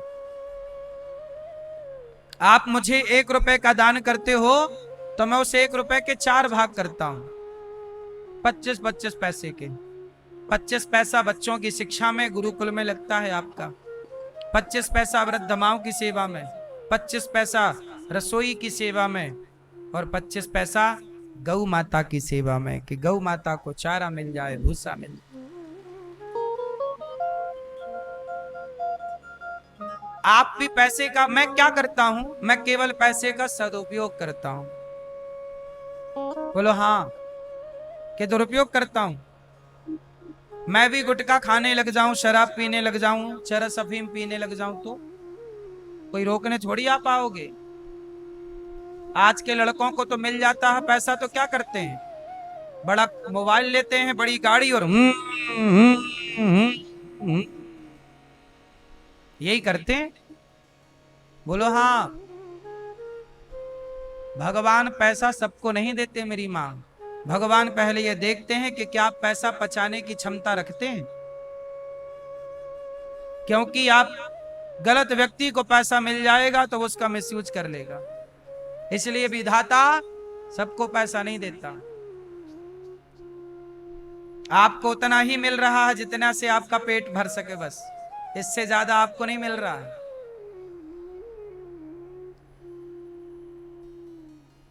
क्यों? इसके पीछे का कारण जानते हो? आपके परिवार में कितने लोग हैं बताओ, बोलो। आपके परिवार में 5 लोग हैं, 10 लोग हैं, तो 10 लोगों का पेट भरने को कितना चाहिए, उस हिसाब से ईश्वर आपको दे रहे हैं। पर गौरी गोपाल में कितने लोग हैं, कितनी रसोई चल रही, कितने लोग हैं, तो ईश्वर उस हिसाब से देते हैं। भगवान देख लेते हैं कि आप कर क्या रहे हो, तो भगवान समझ लेते हैं कि ये ठीक है या नहीं। रावण को दी तो थी लंका, क्या किया, दुरुपयोग किया, छीन ली कि नहीं, छीन के विभीषण को दे दी। बोलो हाँ। दुर्योधन को दी तो थी सत्ता, क्या किया, पैसा पाया, पद पाया, क्या किया, नारियों के कपड़े उतरवाने लग गया। जब कपड़े उतरवाने लग गया तो क्या हुआ, छीन ली कि नहीं, भगवान ने सर्वनाश कर दिया। पैसा मिला था दुर्योधन को, संभाल नहीं पाया, नाश हो गया। तो भगवान ने दुर्योधन से लिया और धर्मराज युधिष्ठिर को दे दिया सिंहासन। सिंहासन किसे मिली, दुर्योधन को, वो पचा ना पाया। सिंहासन के पद में ऐसा गुरूर आया कि वो नारियों के कपड़े उतारने लग गया। तब भगवान ने छीनी और किसे दे दी, धर्मराज युधिष्ठिर को। तुम पचा पाओगे, बात सही है। इसलिए पहले अपने को काबिल बनाओ, पहले अपने को योग्य बनाओ। परीक्षित जी ने कहा कि मैं माना कि मैं पापी हूं, क्या मेरा उद्धार नहीं होगा? होगा। क्या करो? अजामिल नाम का एक पापी था। कौन था अजामिल नाम का? अजामिल नाम का एक ब्राह्मण था, बड़ा पापी। अपनी पत्नी को छोड़कर उसने पराई स्त्री से संबंध बना लिया। क्या हुआ, उससे 10 बच्चे पैदा किए। संयोग देखिए कि आखिरी बच्चे का नाम संतों के कहने से नाम रखा नारायण। नारायण नाम उसके बेटे का था। जब अजामिल की मृत्यु का टाइम आया तो अजामिल ने अपने पुत्र को पुकारा, बेटा नारायण, दूरे क्रीडन का सक्तम पुत्रम नारायणावयम प्लावितेन स्वरेणोच्चैराजुहावा जितेन्द्रिया कान्य कुब्जे दुजह कश्चित दासी पति रजामिला नामना नष्ट सदाचारो दास्याह संसर्ग दूषिता। सारा धर्म कर्म उसका दूषित हो चुका था। जब अजामिल पाप करने लग गया, पाप बढ़ने लग गया, तो यमराज ने कहा जाओ पकड़ के लाओ पापी को, इसे नरक डालेंगे, बड़ा दंड देंगे। जब अजामिल को यमदूत पकड़ कर ले जाने लगे तो अजामिल ने डर के मारे बेटे को बुलाया, बेटा नारायण। तो नारायण नाम बेटे का तो था, पर नारायण नाम भगवान का है। भगवान ने सुना कि कोई बुला रहा है, पार्षदों को भेजा, जाओ कोई मेरा भक्त याद कर रहा है। पार्षदों ने कहा प्रभु वो आपको नहीं बुला रहा है, वो अपने बेटे को बुला रहा है। तब भगवान नारायण ने कहा नहीं, उसके बेटे का नाम नारायण तो अभी से पड़ा, मेरा नाम नारायण तो अनादि काल से है, इसलिए वो मुझे ही पुकार रहा है, भले डायरेक्ट नहीं इनडायरेक्ट। जाओ लेके आओ। पार्षद गण आए, यमदूत पकड़ कर ले जा रहे थे। पार्षदों ने यमदूतों से कहा छोड़ो इसे, ये पुण्यात्मा, इसने मरते समय नारायण बोला। यमदूतों ने कहा महाराज आपको गलतफहमी हुई, इसने बेटे को पुकारा, और ये बड़ा पापी है, चोरी करता, जारी करता, ये सारे गलत काम करता। कितना भी गलत काम करने वाला हो, पर मरते समय भगवान को याद कर लिया, सारे पाप समाप्त हो जाएंगे। यमदूतों को कहा कि आप जाओ। तो यमदूतों ने कहा भगवान के नाम में ऐसा है? बोले हाँ, नाम में बड़ी ताकत है। अच्छा बताओ, भगवान बड़े कि भगवान का नाम बड़ा? कौन बड़ा? कौन बड़ा? नाम। नाम ही भगवान है। जहां तुम्हें राम दिखाई पड़ जाए लिखा हुआ, उस लिखे हुए राम शब्द को प्रणाम करो, क्योंकि वो नाम ही अपने आप में एक मंदिर है, अपने आप में एक मूर्ति है। नाम की पूजा करो, नाम की आराधना करो, नाम से प्रीति करो। नाम में ही भगवान रहते हैं। हाँ या ना? जब राम चले गए तो हनुमान जी राम राम ही तो जपते रहे। इसलिए भगवान से बड़ा भगवान का नाम जप करो। मेरी मां, खूब नाम जपो, खूब नाम जपो। इस नाम से आपका कल्याण होना है। काम करते रहो, वाणी सदा श्रीमन नारायण श्रीमन नारायण श्रीमन नारायण जपती रहे। पता नहीं कौन सी वाणी, कौन सा शब्द अंतिम शब्द हो, कौन सा शब्द अंतिम शब्द हो। इसलिए हर क्षण श्रीमन नारायण श्रीमन श्रीमन। बात समझ में आई? अजामिल का उद्धार हो गया भैया। पार्षदों ने कहा आपको हम 12 साल की उम्र और देते हैं, जाओ। 12 साल की उम्र और पा गया अजामिल। अब उस 12 साल में उसने सब छोड़ा और केवल हिमालय के तट पर जाकर खूब भगवान का, अजामिल ने सोचा जब एक नाम से इतना काम बन गया, नहीं तो यमराज पकड़ कर ले जाते, यमदूत बड़ा कष्ट देते। वो तो नाम निकल गया तो कल्याण। इसलिए भैया अपना कल्याण चाहते हो तो भगवान का नाम, सच बताएं भगवान ही हमारे धन है। पायो जी मैंने राम रतन धन पायो। भगवान से बड़ा कोई धन नहीं होता। हमारे साथ हमारा नाम जप ही चलना है, यही धन है। खूब नाम जपो, काम भी करो, भगवान का स्मरण। अजामिल जैसे पापियों का नाम के बल पर उद्धार हो गया। एक बार देवराज इंद्र ने अपने गुरु का अपमान कर दिया। गुरु जी नाराज होकर चले गए। गुरु जब गए बृहस्पति जी, तो विश्वरूप को उन्होंने अपना इमरजेंसी गुरु बनाया, नारायण कवच की दीक्षा दी। जब नारायण कवच की दीक्षा इंद्र ने पाई तो इंद्र बलवान हो गए। इंद्र ने अपने गुरु की ही हत्या कर दी। इंद्र ने किसे मार दिया? गुरु को। गुरु को मारना पाप है। तब इंद्र को मारने के लिए विश्वरूप के पिता त्वष्टा ऋषि ने वृत्तासुर को प्रकट किया और इंद्र और वृत्तासुर की लड़ाई हुई। पर वृत्तासुर का जो शरीर था वो इंद्र से कट ही नहीं रहा था। तब दधीची ऋषि ने अपनी हड्डियों का दान किया। हमारे देश में ऐसे ऐसे दानी हुए दधीची ऋषि। उनसे कहा गया कि पृथ्वी पर बड़ा संकट है, पर आप अपनी हड्डियों का दान कर देंगे तो ये संकट टल जाएगा।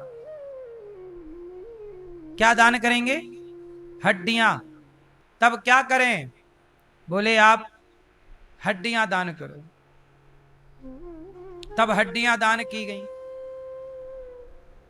और दधीची ऋषि ने अपनी हड्डियां दान कर दी। पूरा चमड़ा उनका निकाला गया।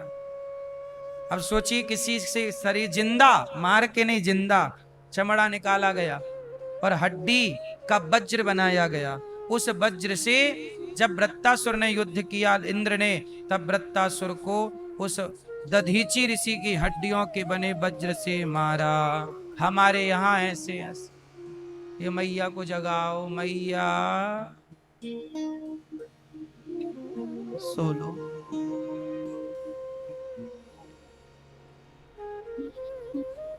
दधीची ऋषि ने किसका दान किया? बोलो, हड्डियों का। इसलिए हड्डी, लोग इतने बड़े बड़े दानी के हड्डी तक दान।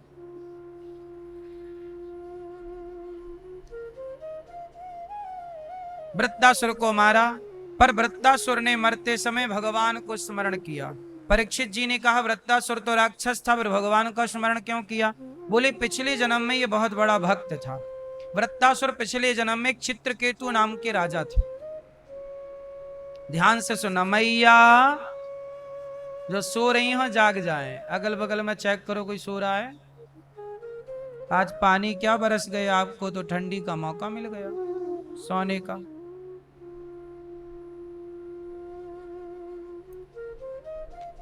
सुनो, चित्रकेतु नाम के एक राजा थे। उनकी बहुत सारी पत्नियां थी। पत्नियां बहुत होने पर भी दुर्भाग्य से पुत्र था नहीं।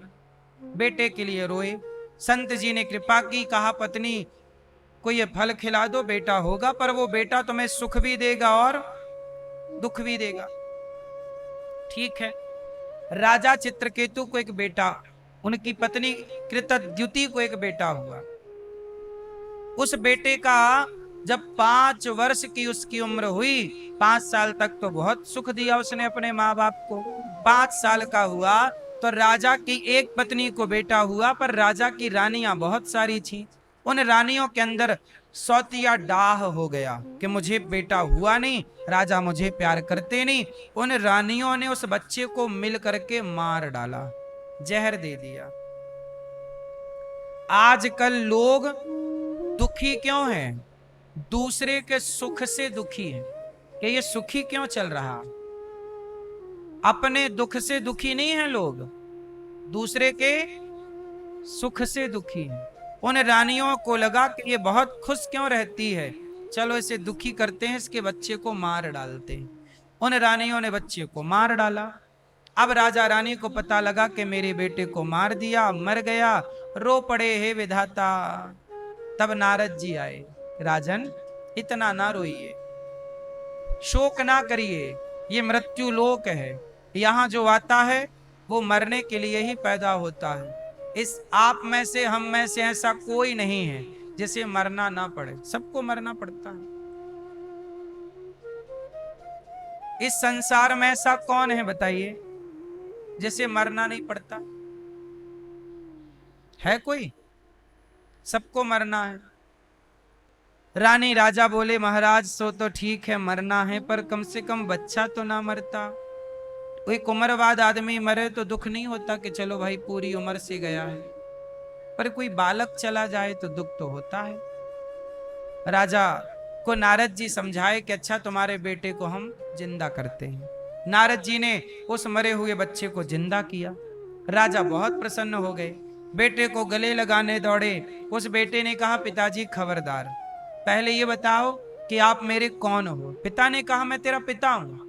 उस बच्चे ने कहा पिताजी मेरे कई बार जन्म हो चुके, किस जन्म के आप मेरे पिता हो? पिछले जन्म में मैं भिखारी था, आपके घर भीख मांगने आया था, तो आपने मुझे गेहूं का आटा दिया था, मैंने 5 रोटियां बनाई थी और आपकी 5 रोटियां खाई पिछले जन्म में। तो आपका 5 रोटियों का हिसाब चुकाने के लिए आपका बेटा बनकर मैं इस जन्म में आया और 5 वर्ष तक मैं आपका बेटा बन के 5 रोटियों का हिसाब चुकाता रहा। और आपने जो मुझे आटा दिया तो साथ में गाय का गोबर सूखा हुआ ओपले भी दिए, उनमें चींटियां बहुत सारी थी। शाम का टाइम था, मैंने आग लगाई, सारी चींटियां जल गईं। वही चींटियां आपकी ये पत्नियां बनकर आई हैं ढेर सारी। मैंने आग में जलाकर चींटियां मार दी थी, तो उन्होंने मुझे इस जन्म में जहर दे करके मार दिया। वो तो 5 रोटियां भगवान को भोग लगाकर खाई थी, तो एक जन्म में ही सबका लेन देन चुक गया। अब मैं मुक्त हो गया। सच बताएं, इस संसार में हम ना अपना हिसाब पूरा करने आए हैं। हमारा हिसाब हमारी पत्नी से था, हमारा हिसाब हमारे पिता से था, पुत्र से था, आपसे था। हम जो हिसाब बाकी था वो चुका रहे। आपका भी हिसाब आपके पति से, तो वो आपका अपना हिसाब चुका रहा। आपका हिसाब आपके बेटे से था, तो बेटा आपका हिसाब दे रहा है आपको। आपका बेटा किसी को डंडे मार रहा है, तो इसमें रोया ना करो, वो हिसाब चुका रहा। तुमने उसे डंडे मारे होंगे कभी, तो वो आज चुका रहा।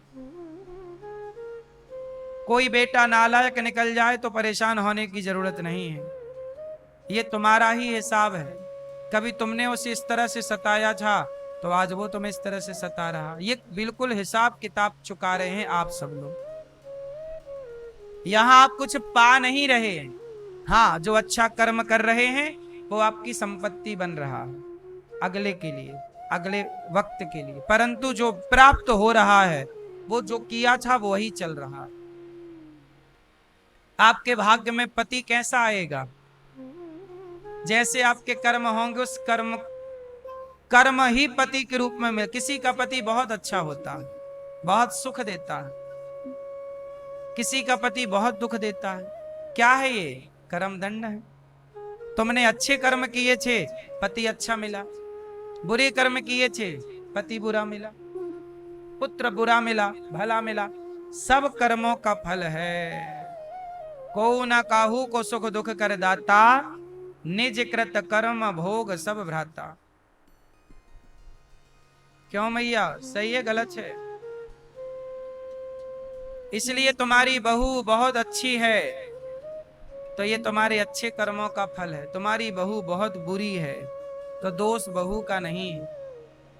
तुम्हारे कर्म बुरे थे, अपने अपने कर्मों का है, इसलिए बेहतर कर्म करो। और जो है वो बस कर्म दंड है। किसी का दोष ना दो कि तुम्हारे कारण हमें दुख मिला, तुम्हारे कारण ऐसा हुआ। नहीं, जो हुआ है वो सब विधाता की मर्जी है, यही होना है। अजामिल जैसे पापी का उद्धार हुआ, पुत्र के उपदेश से चित्रकेतु का कल्याण हुआ और भगवान के चिंतन में लग गए। उन्हीं चित्रकेतु को बाद में वृत्तासुर बनना पड़ा, इंद्र के हाथों उद्धार हुआ। भगवान के एक परम भक्त हैं प्रहलाद जी।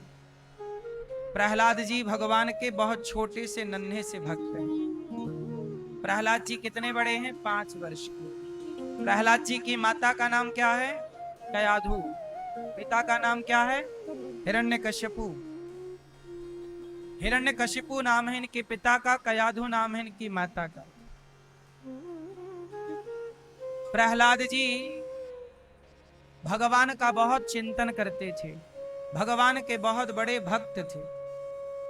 इन्हें मारना चाहते थे इनके पिता। परीक्षित जी ने पूछा कि भाई पिता क्यों बेटे को मारना चाहता है? तब कहा भगवान का बहुत भजन करते थे प्रहलाद जी, पर यह बात हिरण्यकश्यपु को अच्छी नहीं लगती। कुछ लोगों को अच्छा नहीं लगता कि आप भगवान की भक्ति करें। हिरण्यकश्यपु ने पुत्र प्रहलाद को मारने के लिए अपनी बहन को बुलाया। क्या नाम था बहन का? होलिका। होलिका गोद में लेकर बैठ गई प्रहलाद जी को, आग में जलाना चाहती थी। लेकिन याद रखिएगा कि जिसे बचाना भगवान चाहे उसे कोई जला नहीं सकता। जैसे प्लेन हादसा में सारे जल गए पर एक बच गया, जिसे बचाना चाहा वो देखो बच भी गया।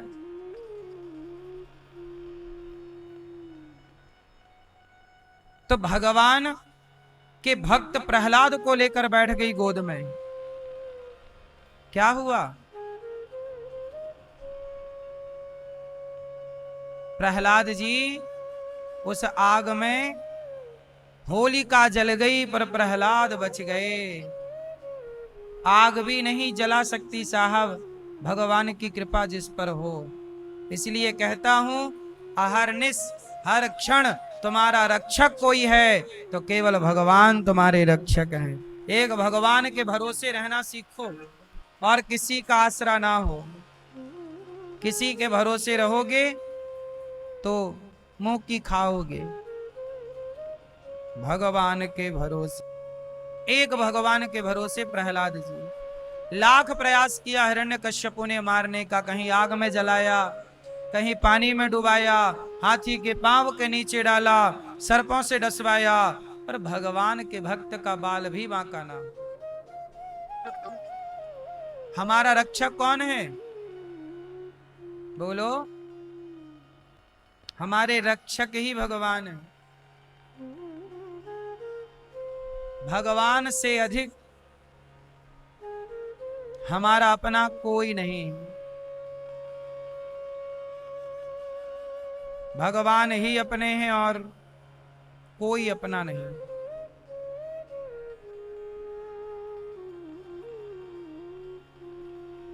प्रहलाद जी हरि शरणम भगवान का चिंतन। एक दिन पढ़ने गए, पढ़कर लौटे, प्रहलाद जी से पूछा हिरण्यकश्यपु ने क्या पढ़ा? बोले मैंने 9 बातें बढ़िया सीखी। भक्ति कितने तरह की होती है? 9। पहली भक्ति कौन सी? श्रवणम, कथा सुनना पहली भक्ति है। कीर्तन करना दूसरी भक्ति, श्रवणम कीर्तनम। भगवान का स्मरण करना तीसरी भक्ति, स्मरण करो, हर क्षण भगवान को याद रखो। स्मरणम पाद सेवनम, पांव दबाना चौथी भक्ति है। चरण सेवा, माता की पिता की, इसलिए दास अनिरुद्ध वृद्ध माओ के पांव दबाता। सेवा भक्ति है, सेवा भक्ति है। भक्ति का मतलब ये नहीं कि तुम बस बैठे रहो, नहीं, भक्ति का मतलब सेवा। श्रवणम कथा सुनना, कीर्तन करना, भगवान का स्मरण करना, चरण दबाना माँ बाप के, गुरुजनों के, अर्चनम भगवान का अर्चन, तुलसी चढ़ाना, पुष्प चढ़ाना, ये भक्ति अर्चनम। वंदनम, वंदना करो, त्वमेव माता, हे प्रभु आप ही हमारी माता, त्वमेव माता च पिता, त्वमेव, भगवान की स्तुति करना। वंदनम दास्यम, अपने को दास बना के रखो, प्रभु हम आपके दास हैं, इस दास के भाव से रहो। दास्यम सख्य, भगवान को अपना मानो और किसी को अपना नहीं। और आत्मनिवेदन, स्वयं को भगवान के चरणों में समर्पण कर देना, यही नवधा भक्ति है। ईश्वर को समर्पण। भगवान को आप क्या चढ़ाएं? खुद को चढ़ाएं। भगवान, गुरुकुल में बच्चे पूछते प्रहलाद बेटा भैया ये बताओ, जिस चक्की काटा तुम खाते हो वही हम पर तुम्हारी बुद्धि में ऐसी भक्ति कहां से आई? बोले जब मैं अपनी माँ के पेट में था तब मेरी माता को नारद जी ने सत्संग सुनाया और मेरी माता का तो स्मरण भूल गया, पर नारद जी के द्वारा दिया गया ज्ञान मैं भूला नहीं और मैं उसी ज्ञान पर चलता हूं। सोचिए जब स्त्री गर्भवती होती है तो उसके पेट में 9 महीने जो बच्चा होता है वो बाहर का हर वातावरण को भीतर महसूस करता है, हर बाहर की गतिविधि को वो महसूस करता है। इसलिए स्त्रियां जब गर्भवती हों तो उन्हें 9 महीने अपना माहौल, घर का, अपने अड़ोस पड़ोस का पॉजिटिव ही रखना चाहिए। लड़ाई झगड़ा नहीं करना चाहिए, क्योंकि वो संस्कार सारे के सारे बच्चे में जाएंगे।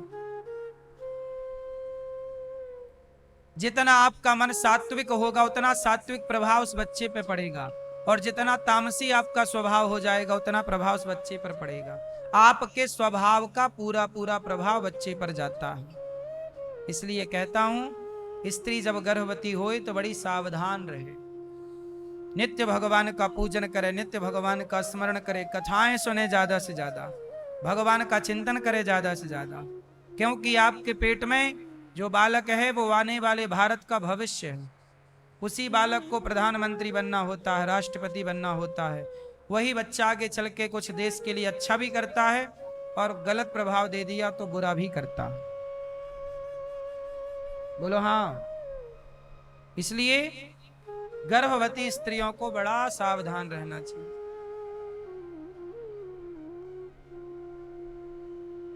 प्रहलाद जी ने नवधा भक्ति सुनाई हिरण्यकश्यपु ने, पटक दिया। बोले तेरा भगवान कहाँ है, बता मुझे।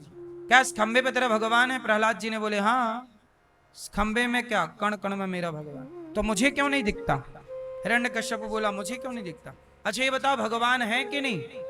आप सबसे सवाल है, आपने भगवान को देखा? आप पीली मैया, आपने भगवान को देखा? हाँ या ना? ना। आपने भगवान को देखा, महसूस किया? आपने लाल मैया, आपने भगवान को देखा? हाँ या ना? आपने भगवान को देखा? भैया आपने भगवान को देखा? आपने भगवान को देखा? पीली मैया आपने भगवान को देखा? नहीं। लाल मैया आपने भगवान को नहीं देखा? नहीं। मैया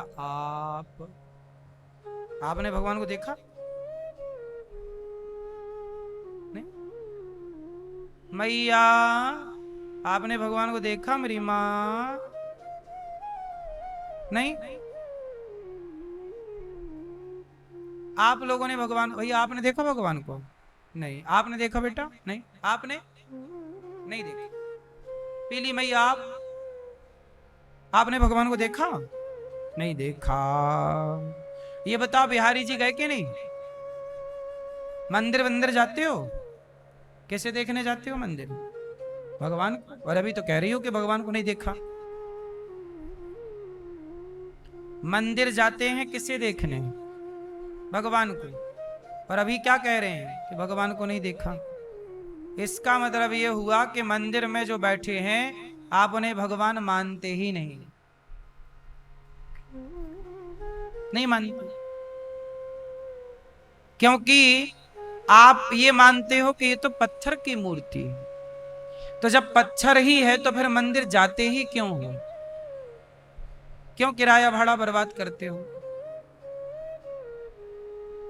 ये तो दो तरह की बातें हो गई ना। एक तो हम मंदिर भी जा रहे हैं भगवान को देखने, और पूछा जा रहा कि भगवान को देखा? तो हमने नहीं देखा। ऐसे नहीं देखा, वैसे देखा है। अब ये ना बोलो।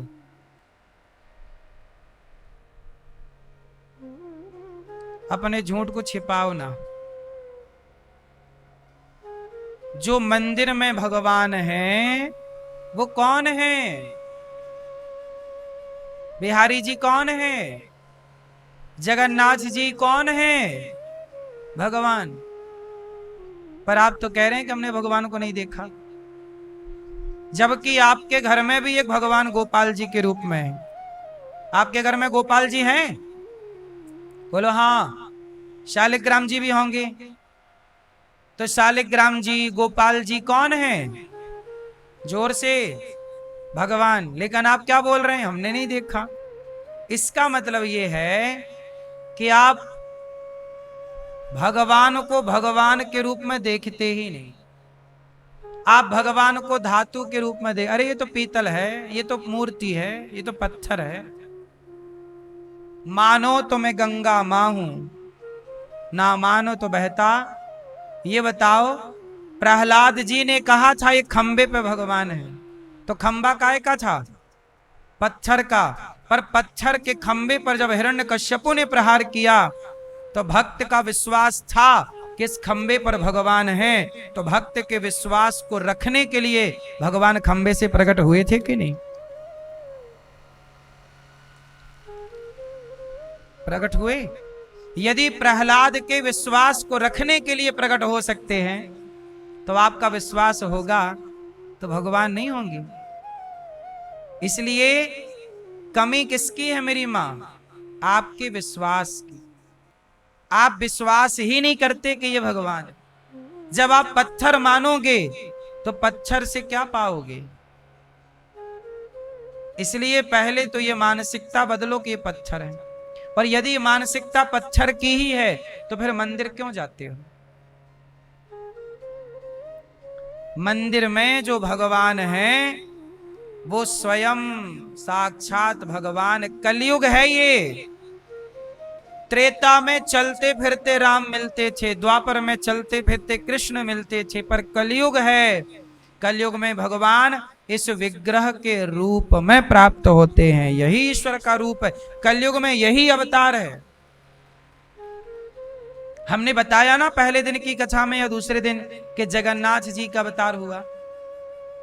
कोई जगन्नाथ जी कोई लकड़ी पत्थर थोड़ी है। अब तुम्हारी भावना में ही जब नहीं प्रवेश कर रहा है तो फिर हम कुछ भी कहें, कुछ भी आप सुनो।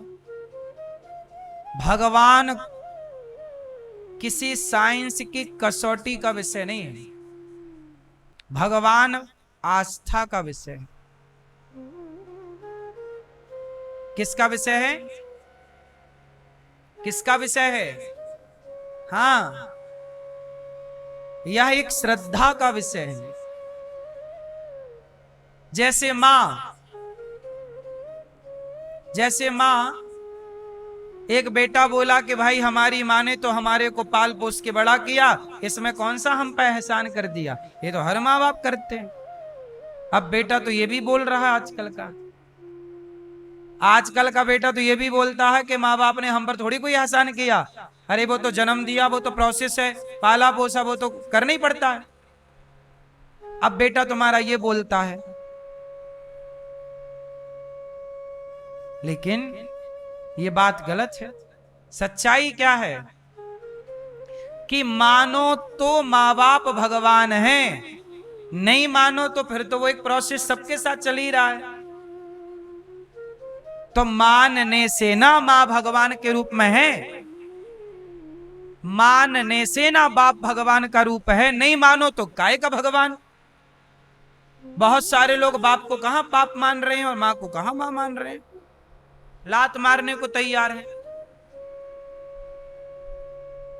बोलो हाँ। तो मानो तो मां बाप भगवान है, नहीं मानो तो क्या है? मानो तो गंगा माता है, नहीं मानो तो बहता पानी है। ये सारी बातें मानने पर निर्भर करती हैं।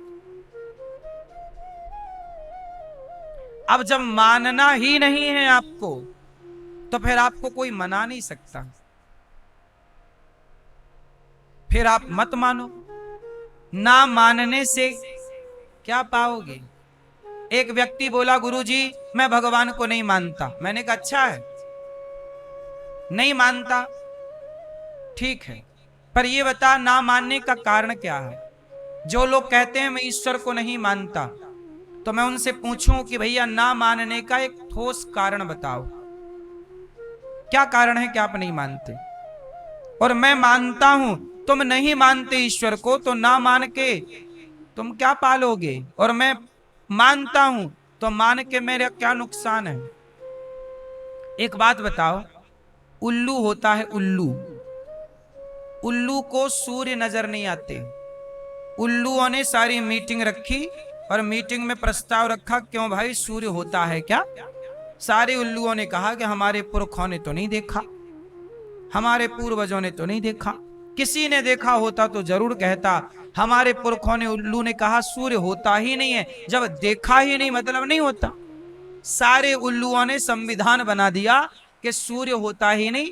ये मनुष्य लोग पागल हैं जो कहते हैं सूर्य भगवान आ गए, सूर्य चले गए। सारे उल्लुओं ने मान लिया कि सूर्य नहीं होते। किसने माना? जोर से। सारे उल्लुओं ने मान लिया कि सूर्य नहीं होता। अब आप बताओ सूर्य होते हैं या नहीं? अरे सूर्य तो होते हैं, पर उल्लू को नजर नहीं आते। ऐसे ईश्वर तो हैं, कुछ उल्लुओं को नजर नहीं आते। तो हम क्या करें? तुम्हारे नकार देने से, ना मानने से सत्य को नकारा नहीं जा सकता।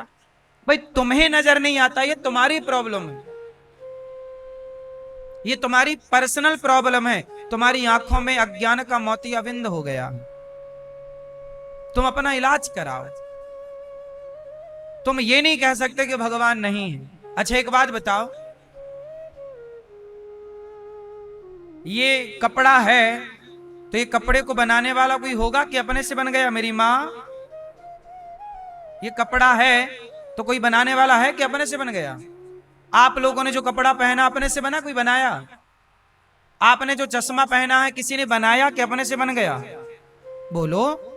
जब बिना बनाए चश्मा नहीं बन सकता, बिना बनाए कपड़ा नहीं बन सकता, तो बिना बनाए ये संसार कैसे बना होगा? ये स्त्रियां, ये पुरुष, ये आंखें, ये कान, ये नाक, ये हाथ, ये पांव, ये चींटी, ये मक्खी, ये गुलाब, ये कमल, ये गेंदा, कोई तो होगा ना जिसने इसको बनाया है। कोई ना होता तो सब एक से कलर के होते, इसका कलर अलग है, इसका कलर अलग है, हर फूल का रंग अलग अलग होता है। कोई तो है जो उसमें रंग भर रहा है। कोई ना होता तो कैसे बनता साहब? जब बिना बनाए तुम्हारा चश्मा नहीं बन पा रहा है, तो ये सृष्टि बिना बनाए बनी होगी? बोलो मेरी मां। कोई तो होगा ना जिसने प्रोसेस किया। स्त्री के पेट में इतना सा गर्भाशय होता है, उस इतने से गर्भाशय में एक बच्चा रहता है 9 महीने। क्या बिना बनाए ये सब बन रहा है? तुम्हारी आंखें बिना बनाए बन गई क्या? यदि बिना बनाए बनती तो सारे आंखों वाले होते, फिर कोई अंधा काहे पैदा हो रहा है? यदि बिना बनाए हाथ पांव बनते तो कोई लंगड़ा काहे पैदा हो रहा है? सबना पांव वाले पैदा होते, फिर कोई अपाहिज क्यों है? बिना बनाए सब हो रहा है तो सब एक से पैदा होते, कोई अमीर काहे, कोई गरीब काहे, कोई रोगी क्यों, कोई निरोगी क्यों? क्यों? कोई है जो आप सबको डिजाइन कर रहा है, कोई है जो सृष्टि बना रहा है। बोलो हाँ कि नहीं? बिना बनाए बने। कोई कहता जी मैं ईश्वर को नहीं मानता, पागल कहीं का। नहीं मानने से क्या होगा? उल्लू भी नहीं मानता सूर्य को, तेरे ना मानने से क्या होगा? जरूरी नहीं है कि जो आप सोच रहे हैं वो सत्य है। पर्सनल विचारधाराएं नहीं चलती, सिद्धांत क्या कहता है ये चलता है। आप क्या सोचते हैं इससे फर्क नहीं पड़ता। आपके सोचने ना सोचने से थोड़ी सृष्टि का नियम बदलेगा। सृष्टि का जो नियम है सो है, आप उसे स्वीकार करें या ना करें। सृष्टि में ईश्वर की सत्ता है, हाँ या ना? आप में से कितने लोग इस सृष्टि में ईश्वर की सत्ता मानते हैं? कोई ना माने तो ना मान, तेरे ना मानने से क्या होना?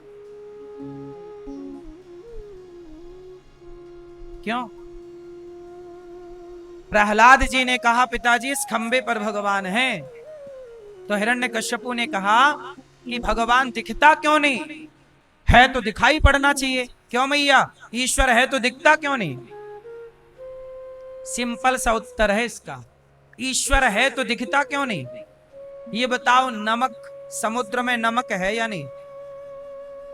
समुद्र में नमक है या नहीं? क्या दिखाई पड़ता है? जैसे समुद्र में नमक तो है पर दिखता नहीं है, नहीं दिखता तो ये थोड़ी मान लें कि नहीं है। उसी तरह जैसे नमक की सत्ता समुद्र में व्याप्त है, ऐसे कण कण में ईश्वर व्याप्त है। वैसे ही जैसे समुद्र की बूंद में नमक की व्यापकता, नहीं दिखता इसका मतलब क्या होता? भाई देखना नहीं आता। बाकी किसान लोग तो देख लेते हैं जो नमक की खेती करते हैं। अच्छा एक बात बताओ, ये गुलाब में क्या क्या होता है? जल्दी से बताओ, क्या होता है?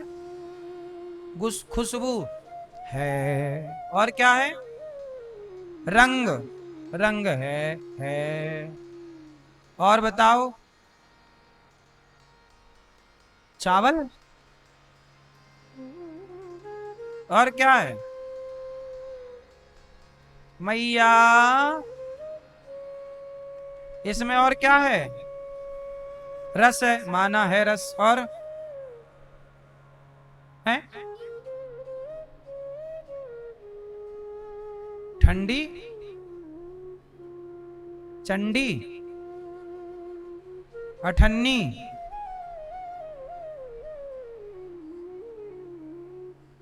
डंडी,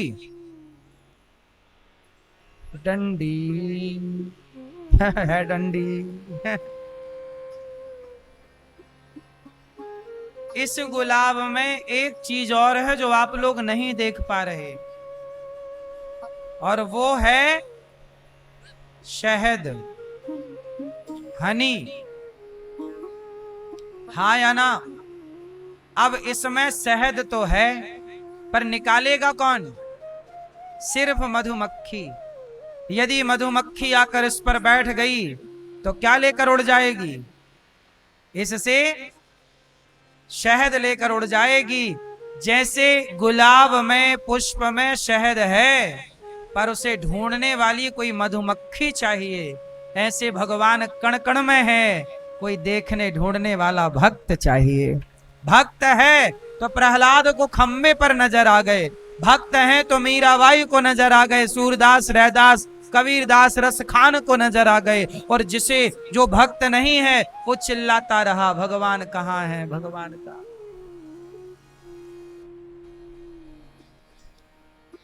गुलाब में तो मक्खी भी बैठती है, सिंपल मक्खी, पर वो इससे कुछ ना पाती। पर मधुमक्खी बैठे तो मधु पाती है। क्या पाती है? क्या पाती है? मधु। मधु मतलब शहद, हनी, शहद पाती है। बस आपको भी जैसे गुलाब के प्रत्येक कण में शहद की व्यापकता है, चाहिए केवल मधुमक्खी, ऐसे कण कण में ईश्वर की व्यापकता है। कोई प्रहलाद, ध्रुव जैसा भक्त चाहिए, कोई तुलसीदास, कबीरदास जैसा भक्त चाहिए। अब वो भक्त कौन बने? जो बने वो पाए, जो ना बने वो क्या पाए। मोको कहां तू ढूंढे बंदे, मैं तो तेरे पास में, ना तीरथ में, ना मूरत में, ना मैं काशी कैलाश में, खोजी होए तो तुरंत मिल जाऊं, पल भर की ही तलाश में। मोकू कहां तो ढूंढे बंदे, मैं तेरे विश्वास में। विश्वास है तो खंबे पर भी ईश्वर है, विश्वास है तो पति भी ईश्वर है, कण कण में ईश्वर है। और विश्वास ही नहीं है तो मंदिर में भी भगवान नजर नहीं आते, जैसा कि आप लोगों ने बताया कि हमने नहीं देखा।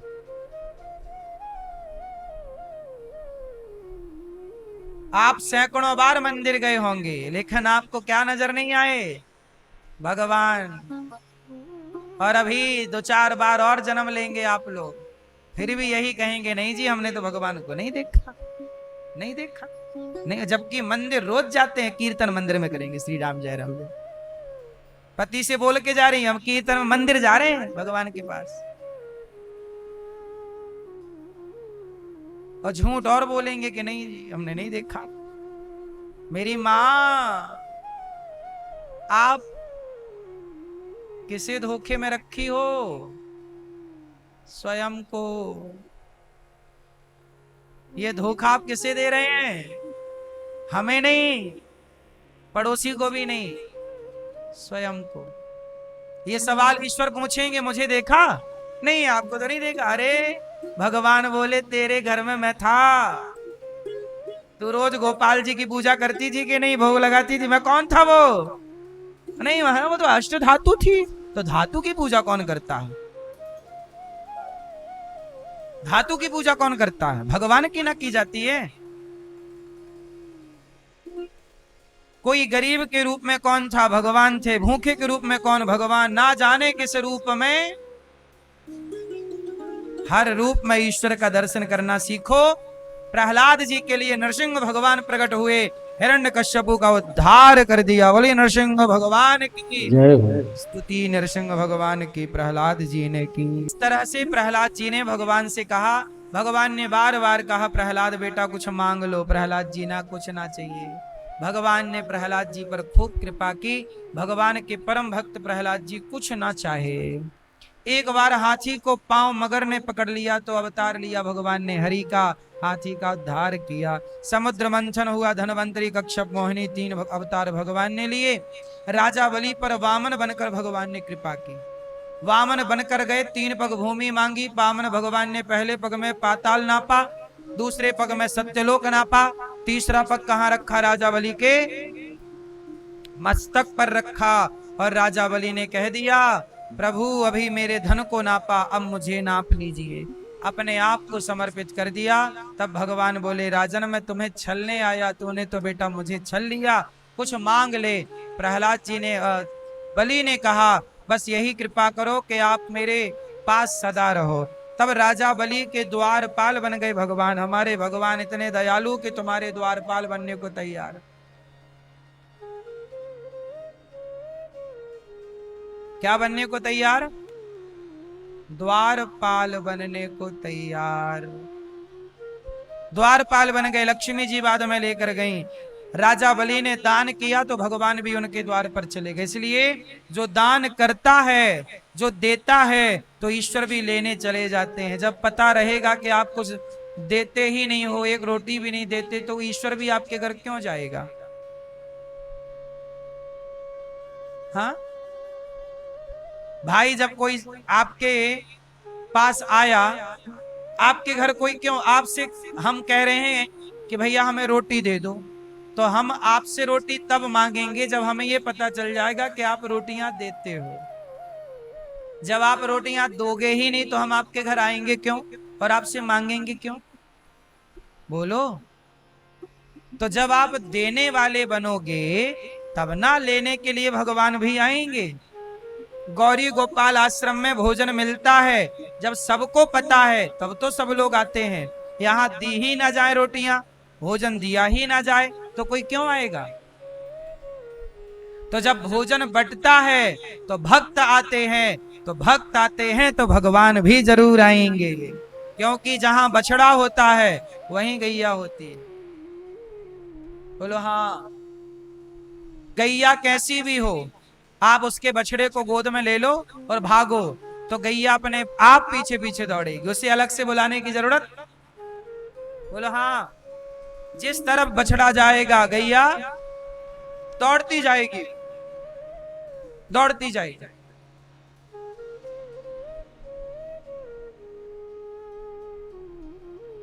ऐसे ही है, जहां बछड़ा तहां गैया, जहां भक्त वहां भगवान।